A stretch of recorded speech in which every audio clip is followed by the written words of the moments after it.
Okay, a review of Pretty Little Liars, Season 6, Episode 16, Where Somebody Waits for Me. I'm pretty sure this is also, a reference, a lyric from Bye Bye Blackbird, pretty sure. But, I'll get started. This previously on Pretty Little Liars is taking forever! We open up on this awful, tacky room. Jordan and Hannah, ugh, so gross. So gross. Ashley Benson totally shirtless. But anyway, Team Sparia still, but Arya just looks traumatized because she sees something down in that little hole she crawled into. And it switches, just like the ones they had to use in the dollhouse. The one that Charles made them torture each other with, or think they were. And, it's implied that, like, this is done at Radley, this was done at Radley to the patients, not that, like, Charlotte brought her toys from the dollhouse, but, like, she did that to them in the dollhouse because it was done to her at Radley, I guess is the implication. And Radley, like, built a wall and tried to hide it. I love Team Sparia in this. I'm like, Spencer just calms down, and then they, like, find their way out to, like, an opening and a door to, like, go outside. And they're outside the Radley, and they just leave, and I'm like, did you put everything away in the room before you did that? Like, I heard a few other people mention that as well, like, they didn't go back and, like, cover their tracks, as far as I know, so that's kind of not good. Maybe we're just supposed to ignore that. I like Arya's line, Spencer, file cabinet. Just like, is this supposed to mean something? Spencer's like, you're still really good at this, and Arya's like, got a lot of practice, which we saw in, like, the previews, but we saw that was one of the things they showed us, but that was cute. And the shusher this week, I think they're going to go in a pattern and keep with the last pattern. The shusher this week is the one I think is pretty much on par with, like season 1 Arya shush, is Allison. She looks great doing this, honestly, like, she looks fantastic. She does this perfectly. Spencer is just giddy that she found a clue. She's such a nerd for this stuff. Like, she actually, like, relishes in this, to be honest. Like, she's giddy and joyous about this. She's like, we found a hole in the wall at Radley. There's a lot of callbacks to, like, earlier seasons, especially season 1 and 2 in this episode. And thank you, Joseph Doherty, for your amazing work in this episode. This is my favorite one so far this season, or half season. Joseph wrote and directed it. And, or I think he directed it. Anyway, her mom being sick, in the first season, the Perfect Storm episode, where they're all trapped in the school, she admits that she thought she might have, like, some sort of sickness and all that, so this is a callback to that, and they're kind of rounding that out. It's very sad, though. Super sad. Roma Mafia is back! I mean, Detective Tanner. Her real name's Roma Mafia, but anyway, she's back, and she's got gray hair. I think they put that hair on her, like, she looks a lot older. I don't know why they did that to her, unless it's really her. I don't know. She got gray fast. But I think it's, like, painted on or something. This whole Allison Rollins relationship is just, ugh, boring. I said this was the episode that we found out while we were right to dislike Dr. Rollins and Jordan. Lock, stock, and ladder. That's hilarious. Arya is super smart, though, man. Like, if you really pay attention. I like Emily's outfit. It's like a dress type shirt thing with like a leather vest. Spencer looks like she's getting ready to play tennis, but she looks adorable. It's like a floaty, like, skirt thing that kind of twirls with her body. Arya's outfit looks like she's the pink starburst, and then she puts on the yellow starburst as a jacket. But it's pretty adorable. And but Emily's wearing like this long drapey like dress thing, the leather jacket over it. It's kind of different. And there's Liam, and he looks exactly like Ezra. Israelite. He's shady. Like, not in the way that I think he's A or anything like that. He's shady as in, like, the bros brought this up and I totally agree. I think he's shady to do with, like, her work. I think he's trying to, like, compete with her at work secretly or whatever. Let's talk about Ezra Fitz and how much I look like him at this moment. This Gil guy looks so much like Peter Hastings. It's like replacement Peter. He's Peter Light. That sounds weird. But anyway, Spencer tries to talk to her mom about her health, and she can't bring herself to do it. So and they keep bringing up Melissa's bag and her some sort of whatever, something about her flight pass, whatever. He's like, get the number. And they keep bringing that up, so we know it's something. I saw a lot of people online, and like apparently a lot of people were super like, this is so tragic what happened to Emily, and I'm like, really? Like, why? I don't understand. Like, it's a hassle for like the medical center and like the people waiting, but they just gotta wait longer now. Like, do you know how women's bodies work? You know that there will be more, and like what A did is no more, basically, than like our women's bodies do monthly. You know, think about it. We do this, our bodies do the same thing monthly. It's like, gee, A, what a big, terrible thing you did to me. My body just happens to do that, the same exact thing every single month. Like, I don't think it's tragic. Like, it's not tragic. There's no, the eggs were not fertilized. There was no life. They were like, it's potential. I'm like, yeah, so is like the eggs in your body every single month that get destroyed by your body. Like, it's not tragic. You don't, well, you do probably cry monthly, like, about that, but not because of, like, you're not sad over it, like, oh no, you know, like, oh, you know, whatever. That's not, I just don't find that sad at all. It's no different to me than that. Except it's just more of a hassle for, like, the clinic. I mean, it's like, oh, they had to wait longer. It's kind of sad for the potential, like, the parents waiting, but it's more like, you just gotta wait a little bit longer, you know? That's the only difference. And we come back to Jordan's torture chamber. I mean, that romantic room. Hannah's got, like, a bunch of texts from her friends, you know. There was one that was funny. Oh, yeah. SOS, Sarah is a mole. Emily said that. That's hilarious. Hannah gets up and puts on a robe that I have to think came with the room. It's just as tacky and awful as this room.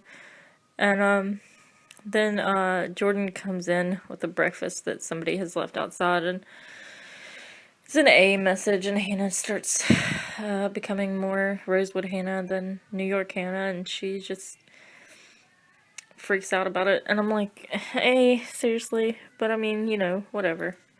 A's revving up slowly, like, I think A's starting to get more and more progressively, like, better, I hope.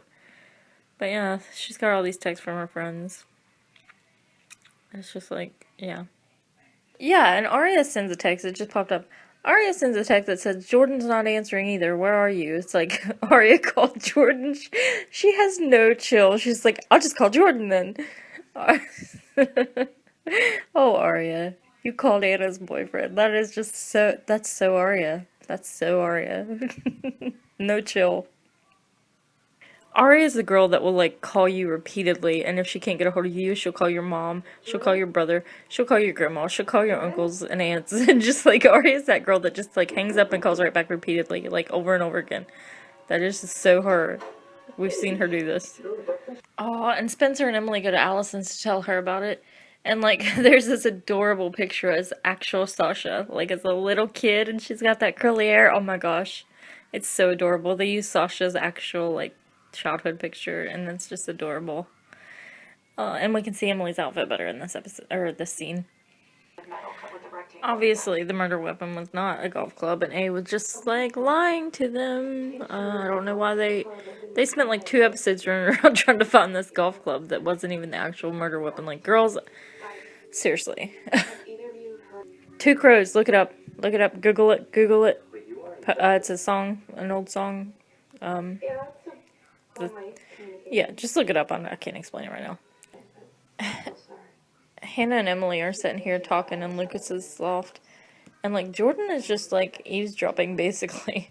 Hannah's wearing a doily, as everyone pointed out. She's not wearing a shirt underneath, but you really can't see anything, so I don't really think that's a problem. But anyway, yeah, he seems to be eavesdropping, and then he is just the worst. He just becomes the worst in, like, a second. And that's why I said Rollins. Well, Rollins' bad point will come later, but Ashley Benson totally sells this. I feel the creepiness and the stuckness and everything she's talking about in this scene. Like, why can't we stay away from here and stuff? Ashley Benson sells it totally, as per usual. Emily's talking about the killer, and then Hannah's like, what kind of nut would do that? And Emily's like, kind of nut that would hold Mags for ransom. A and the killer are not the same person, Emily, or, you know, as far as we know at this point. So it's like, what do you mean? Like, why did you say that? Maybe they are the same. I don't know, but it's kind of weird. Classic Mona. I love this scene. Her looking in the mirror and seeing that Spencer comes in the back through the mirror. And then the best lines ever. For some reason, I love this. I love these. Spencer says, what happens if I ask you something straight out? And Mona just, in the coolest Mona voice ever, is like, try it and see. And it's just like, oh my gosh, that's amazing. And she's wearing red and black. Like, she just looks awesome. But, like, I just love those two lines right there. It's like it's just like, such a weird, like, interaction. But, like, so Spencer and Mona. She's like, what happens if I just ask you something straight out? And Mona just, like, it's just the way she says it. It's just so awesome. She's like, try it and see. Like, it's just so, I love how she says that. Yay, Janelle, you're great. Mona's actually, like, always looking out for them, and I just love this whole interaction where Spencer's just, like, figuring out Mona's little puzzle right in front of Mona's eyes, and Mona, you know, I would think she would, like, a few years ago she would have been proud of Spencer at this point, but now she's just like, I know who I am, I know what's up. Like, she's just, like, I don't know, she's using her human reactions, I guess, like instead of her adrenalized hyper reality reactions, she's just like sympathetic towards Spencer instead of being like, I'm proud of you for figuring this out, like, as she would be. Maybe it's just a scenario, in a different scenario, she would be like proud of Spencer for figuring all that out, but in this scenario, she's just more like, it's sad, so she's just like sympathetic. I'm sorry, but Jordan's being annoying here. He's just like prodding. Okay, Jordan's out of his element. He might be able to handle Hannah when she's like normal, or, you know, Hannah and her best, but he can't handle Hannah at her worst, or like her most like true self when she's freaked out and stuff. Like, he can handle calm Hannah, but this freaked out Hannah, Jordan, nah, he can't handle this. And they're not meant to be if he can't handle all of her, like, you know, when she's, like, this stressed and things. It's just, you know, this is where this is the test if he's, like, you know, great for her, and he's not, because he doesn't handle it very well. Or he's not being, like, a total jerk, he's just, you can tell he can't handle this Hannah. He wants her to be, like, good, soft-spoken, sweet Hannah, or whatever Hannah, like, I mean, he knows I know she has to have a mouth on her with him, like, he can't, she's done it before, but, you know, he just can't handle her at her worst, basically, so, he's not the one. He's so quick to blame her for, like, being paranoid. He's like saying, you're being crazy and it's your fault because you're looking for things to be paranoid about. And I just hate that I hate that reaction. And he's like, come back to New York with me. And she was like, no, Emily needs me. And he's like, what does Hannah need? And it's like, you don't get the liar bond. See, you're not it's like the end of Sex and the City when Big's like, the loves of Carrie's lives are you three. And a guy's just lucky to come in fourth. I don't know if you guys watched that. Big finally got it. And he knew that. And, yeah, Jordan, you don't get it. The liar bond is, like, trumps your little relationship here.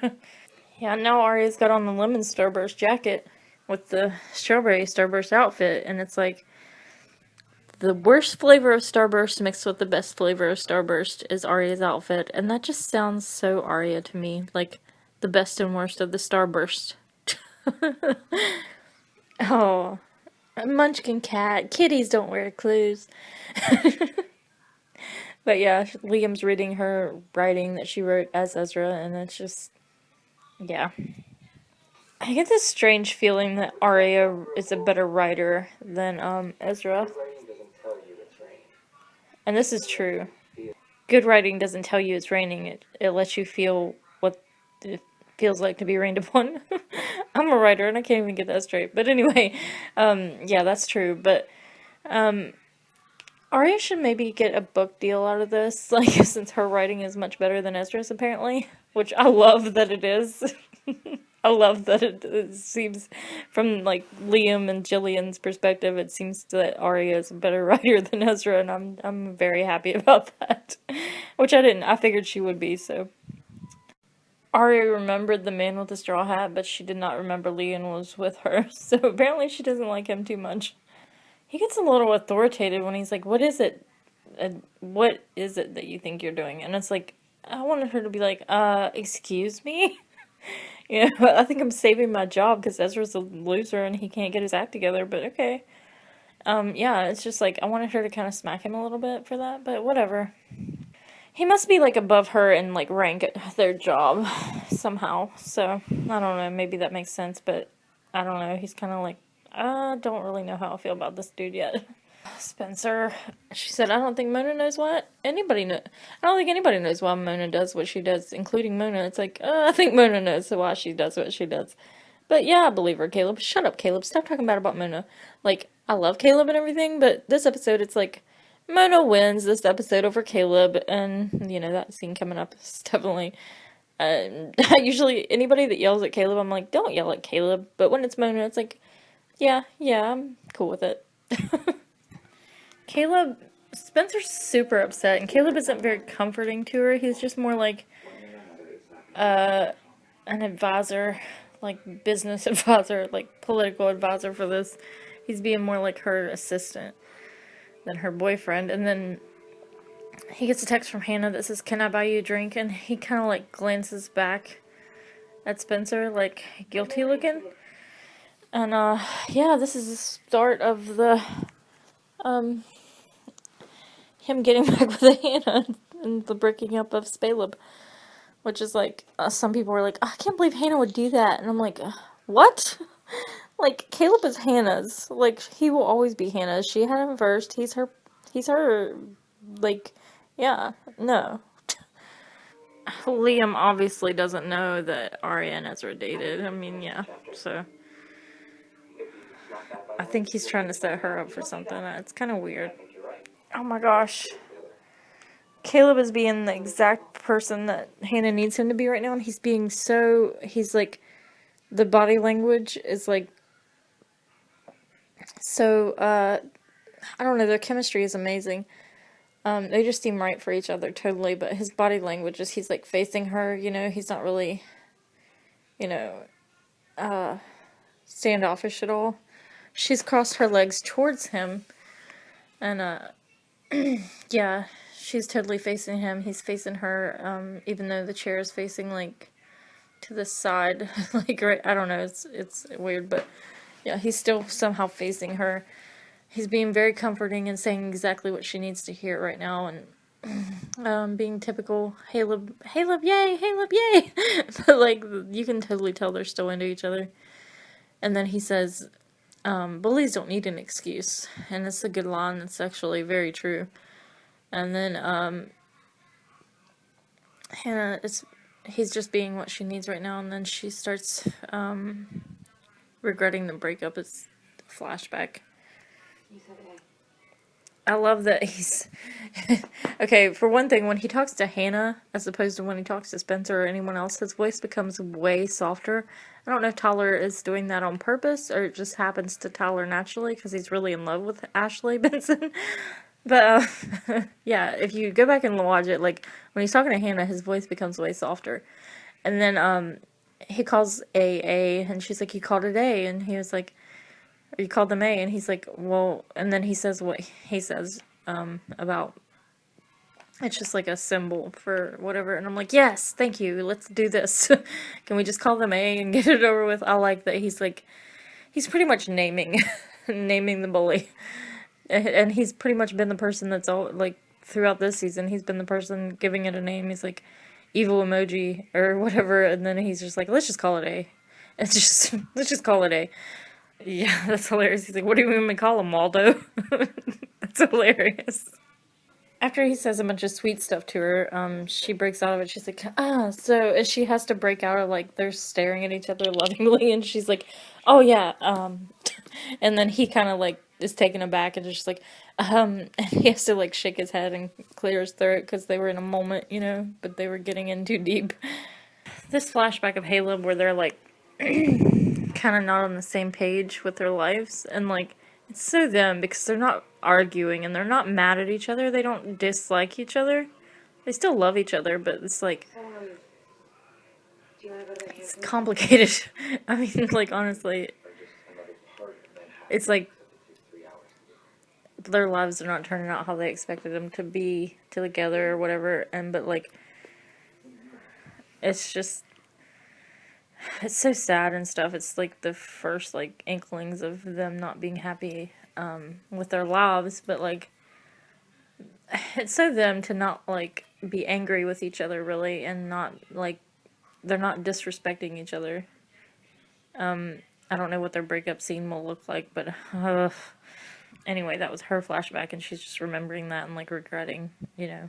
And she's lost her job at this point, so it's like I lost Caleb for nothing because my job wasn't even my life, you know. I chose my work over him and it was a mistake. Tanner walks in on Emily being in the bookstore of Ezra's. It looks like there's a lot of books here compared to what there used to be, but she's like, you can drink coffee this late, but Tanner has some sort of orange juice.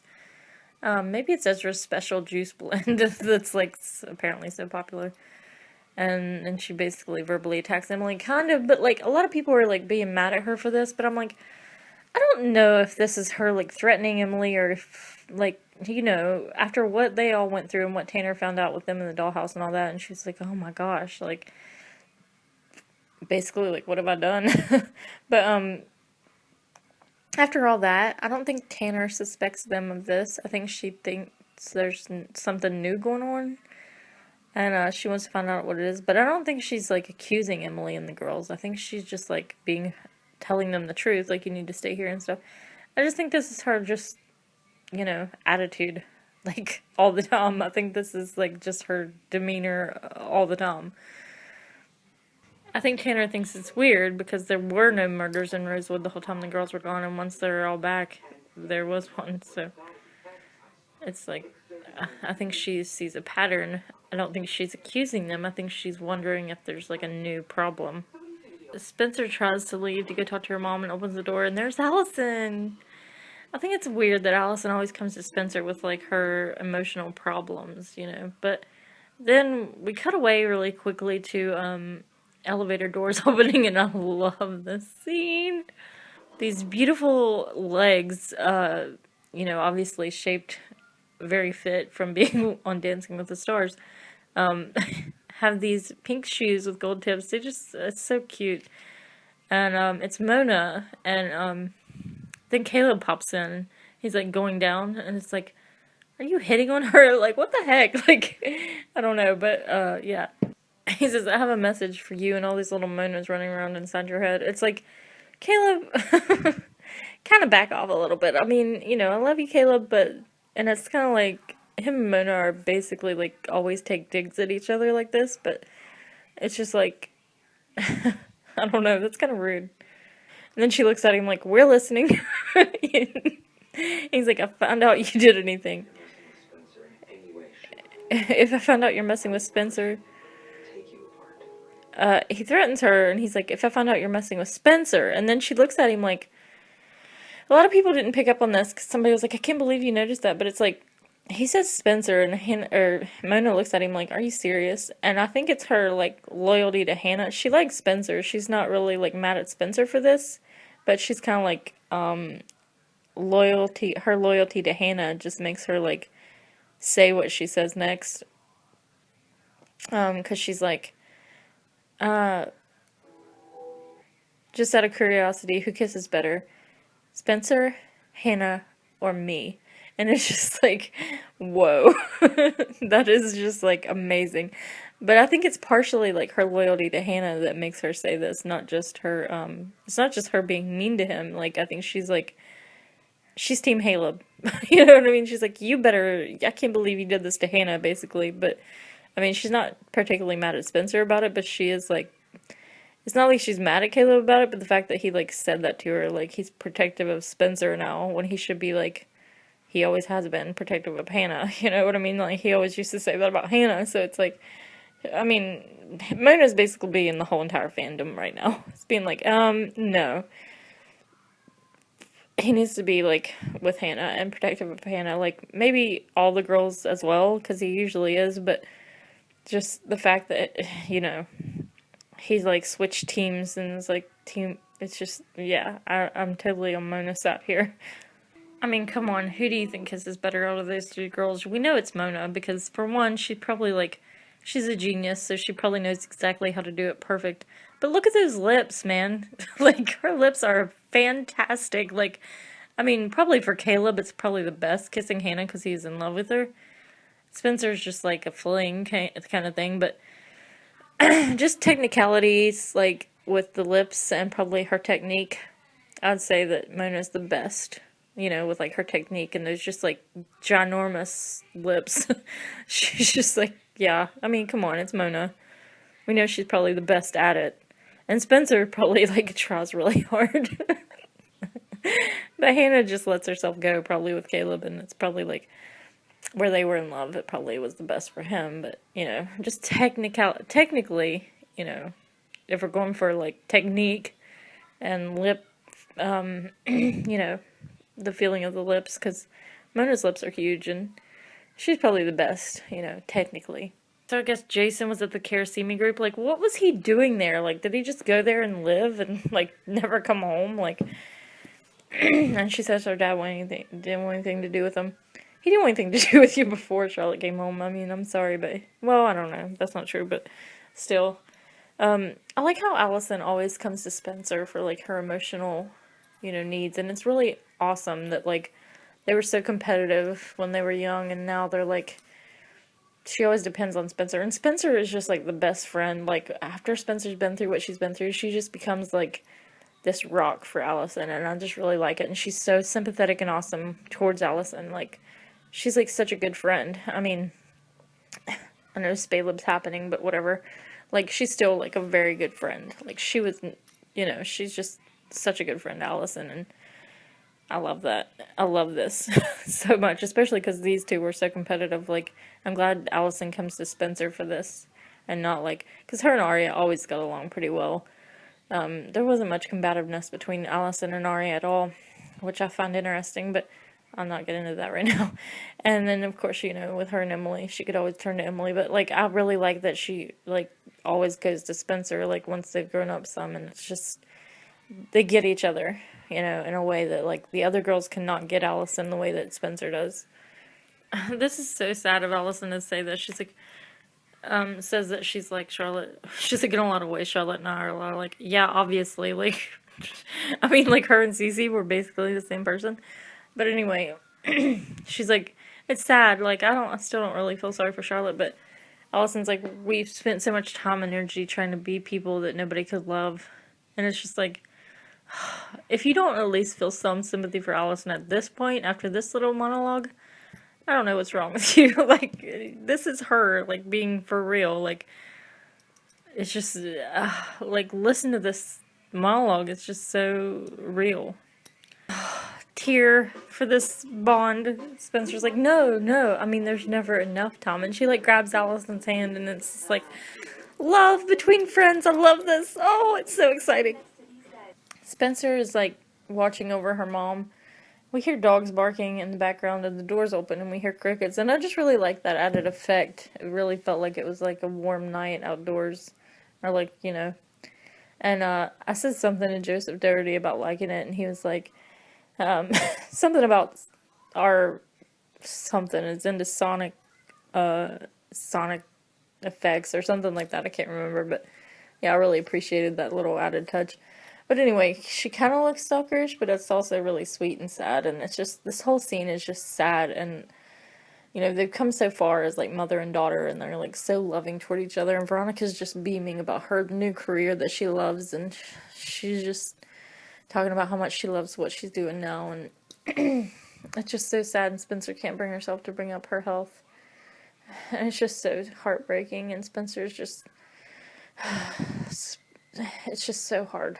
You know, it's just so sad and hard on her, and it's so sad for Veronica. I really hope she's okay. Like, Veronica, you know, oh, it's so sad. We already lost Wayne Fields.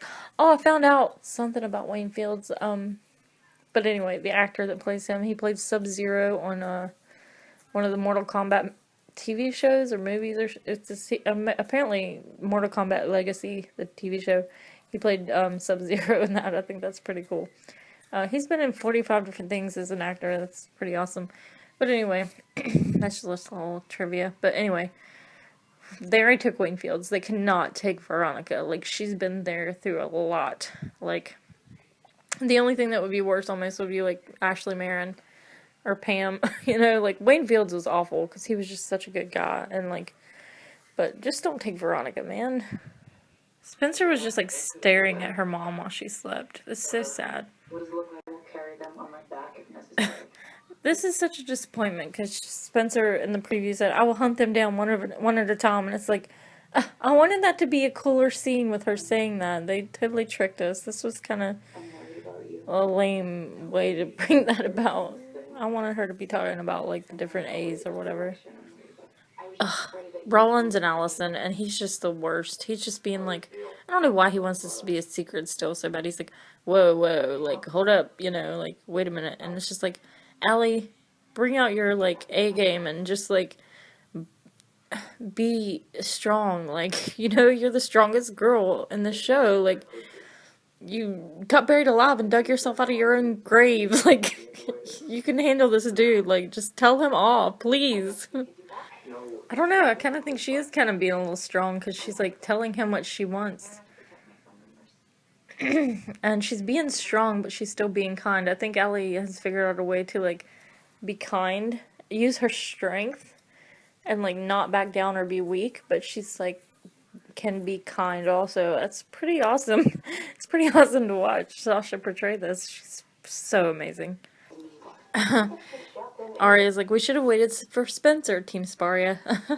But anyway, her and Hannah, Munchkin Cat crawled back down the rabbit hole, and she brought Hannah Banana down with her, and they're looking to see what they can find in there. And what they found in there is Emily, and I don't know why Emily went in there alone. She's kind of going crazy over this, and I'm like, dude, seriously, not a big deal. Like, honestly, like, chill out. But yeah, they basically, like, physically assault Emily, and then they find out it's Emily, so they're like, oh my gosh, Emily.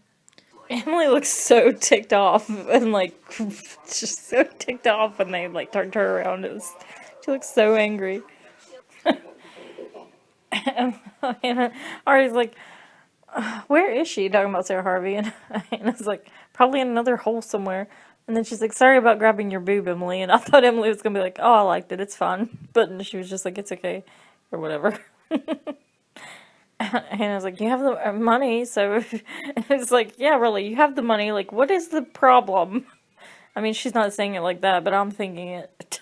Then Hannah says, bullies don't need excuses. And that's exactly what Caleb said. She always has done this. Like, she'll repeat what, like, Caleb said earlier. It's just so cute. I love it. I love her for this. That's just, I love it. I don't know why Hannah says that they'll all have kids. Like, how does she know they even want kids? I feel like Arya's like, I don't want any. I feel like Spencer's like, oh, no. Little me's, no. Like, why does she want kids? Hannah wants them all to have children. Like, It's another Spaleb interaction, and I'm bored, but it just seems like they're not really, they're kind of like, okay, I'm bored with this now. Like, they're both kind of like, I'm not sure about this anymore. That just, their whole chemistry and their looks, their attitude, they're just not, like, super into it right now. I don't feel like. I do like that line from Spencer. He's like, he said something about, he's talking about the other people might not use that stuff. And he's like, take the high road. They might take the high road. And Spencer goes, well, there's never any traffic up there. It's like that's a good one. That's so awkward. She calls herself his girlfriend, and it's kind of awkward with both of them. Like, I feel like neither one of them really like this much. Ugh, I forgot about this. Arya's still writing more of Ezra's book, and she's at the brew, and he walks in, and like the wind blows the papers, and he's shaved, and I'm like, Ezra, no, why did you shave? You look so much better with that fuzz. And they're talking, and he's like flattered that she thought he would kill someone for him. I don't know why that's flattering at all. And then he like apologizes sort of for his own behavior, but then like he's like, I lied to you about a lot of stuff, but it was always for a good cause. And I'm like, was it? Was that for, was it? Why do you think that? Like, why do you think that? I feel like she should just be like, what good cause did you have for, like, making me go literally crazy and destroy your apartment and almost jumped off a freaking ski lift because you were, like, trapping me there? Like, what was your good cause for all that? Like, seriously, for your book? That's, no, you don't spy on people for that. That's just, no. Good cause, Ezra, no. He saw Byron and Ella together, like I said, he probably did, and then he went to the House of Paz.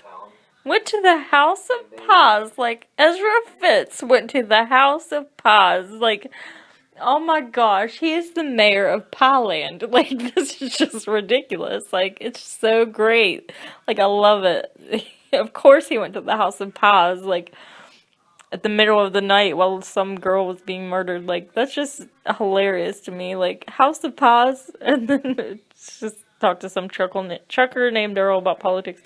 But, like, House of Paz, I just love it.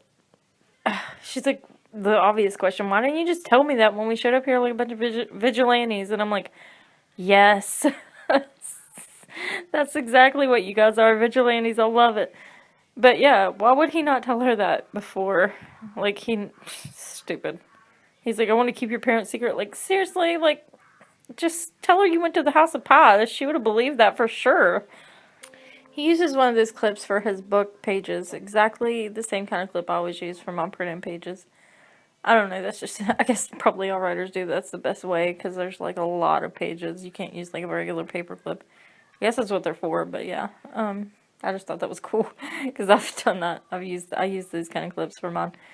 But then there's some Spencer and Caleb washing dishes, and I'm like, ugh, they just seem like roommates that occasionally make out. Like, they don't have any romantic chemistry whatsoever. They might have sexual chemistry, like before they did, but now they don't.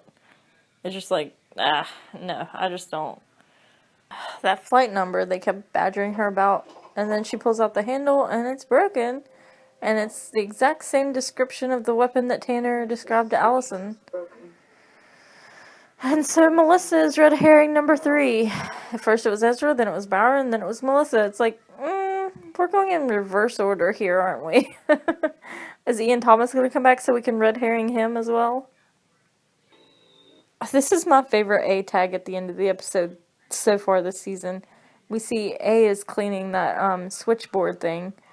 And freaking, the song playing is Whistle While You Work from freaking Snow White. I'm like, Pretty Little Liars just wrote so freaking white for me. Like, I cover this song. Like, I imitate this, Snow White in this song too. And I'm like, oh, no, that's awful, man. It's like, Whistle While You Work. Ooh, ooh, ooh.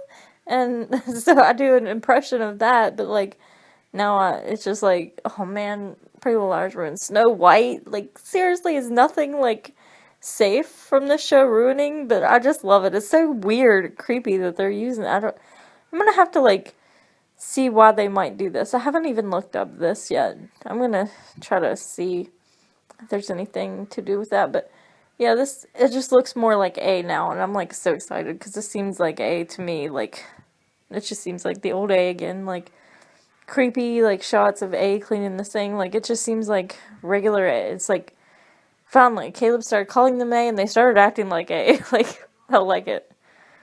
And then it ends with A, like, slamming down one of the switches, and it makes, like, a crashing sound, and it just sounds, like, really cool. Joseph Doherty, man, great job. He's one of my favorite. He did the black and white Shadow Play episode, so he's great. But Yeah, that was my favorite episode of this half season. I think it was so more. It felt more like the Prelars we know and the A we know, and Haleb's getting closer and Spaleb's kind of drifting apart. That sounds mean that I like that, but it's just how it's supposed to be. And so that was the episode, and next week it is going to be We've All Got Baggage, 617. And that, as we all know, is a Ren Kingston quote from season 2, I believe. It's the episode where Hannah's dad is, the finale where they get caught with a shovel. I think it was maybe the season 1 finale. Because then no, season 2A finale. It's so hard to keep track. I think it was the season 2A finale. I'm not quite sure. I think so, though. Because, yeah, that's what it was. It was the season 2A finale. And, where they were going to Hannah's dad's wedding, but then, that all got ruined. And Emily almost got killed and all that. In that episode, he sees Spencer crying on the street and goes and comforts her and skeezy. And then he says, "We've all got baggage." And, the next episode is called that, so I hope, I don't know, we'll see. Dr. Ren Kingston comes back to town, maybe, because this is all centered around Melissa, too, and it's kind of weird. Which, of course, it could be, we've all got baggage to do with, the baggage that Melissa, which that, it could have something to do with that, because that's what, the weapon was found on the baggage. But also, it's that's odd that it's a Ren Kingston quote. But anyway, I'm excited for that, and, we shall see. The episode is in 3 days, because it's Saturday, and it's getting late. And, no, that's all. Love you guys. Bye.